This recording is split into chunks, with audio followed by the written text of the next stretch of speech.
Tengo miedo, por eso doy miedo.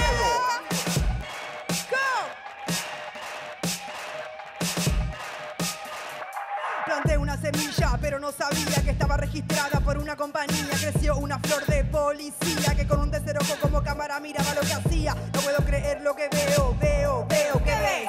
Una cosa asquerosa, ¿de qué color? ¡Oscuro! Decide lo que como, vigila mi nación, regula el consumo de toda la población. Lee lo que escribo, escucha lo que digo y permanentemente está mirando lo que digo. Castiga mi accionar, moraliza mi existencia, basándose en la leche de su estúpida ciencia. Sistema racional al servicio de la demencia. El poder no quiere tristeza en eterna dependencia. Tengo pánico a perder la razón, a la sumisión en relación con el control. Es más malo que la pasión, hace padecer este pobre corazón. Mi alma está hecha un trapo, si sigo así voy a morir en un rato. El tiempo no termina, no para de pasar. Tengo miedo de volverme loca, miedo de que sea poca, miedo de sangrar por la herida, miedo de morir por la boca, miedo porque te quería, miedo a esta porquería, miedo a tu policía.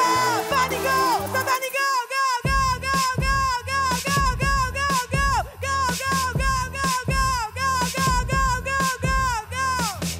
Yeah, ha, yeah, ha, yeah, ha.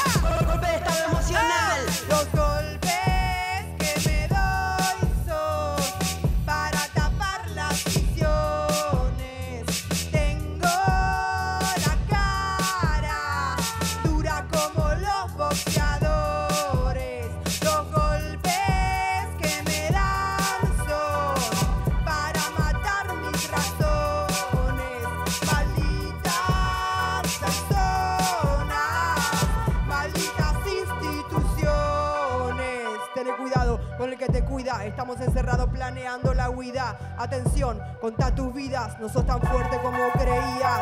Hay ojos que cuando miran ven un criminal. Te agarran en tu casa o cuando vas a trabajar. No te dejan entrar, están para discriminar. Mi amigo es un señor pero se puede transformar. Está lleno de piedras y la vas a revolear. Yo no sé pensar, no sé cómo empezar. No me alcanza con correr, necesito volar. Nací para parir, vivo para morir. Quiero decidir, no quiero tener el hijo de un derecho que quieren violar. El miedo que siento, la culpa que tengo. Pánico satánico, angustia por todos lados. Anoche no comió, tampoco durmió.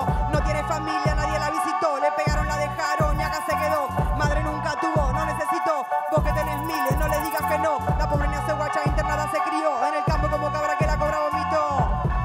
Y ay, solamente habla del fin del cero. Lugar en donde todo nada en un agujero. Sitio del equilibrio entre el bien y el mal. Donde todo pasa y pesa por igual. No tiene ningún centro, es un clon del clan. Dicen que lo que le pasa es mental. Es mental. La la la, pánico escapar y que me casen del collar. A la verdad que la conciencia quiere callar. Pánico para caída y al caño, fallar. Mi manera más humana de amar es odiar. Así que me parece que te voy a matar. Los golpes que me doy son para tapar las visiones. Tengo la cara dura como los boxeadores. Los golpes que me dan son para matar mis razones. Malditas personas, malditas instituciones. Gracias. Muchas gracias.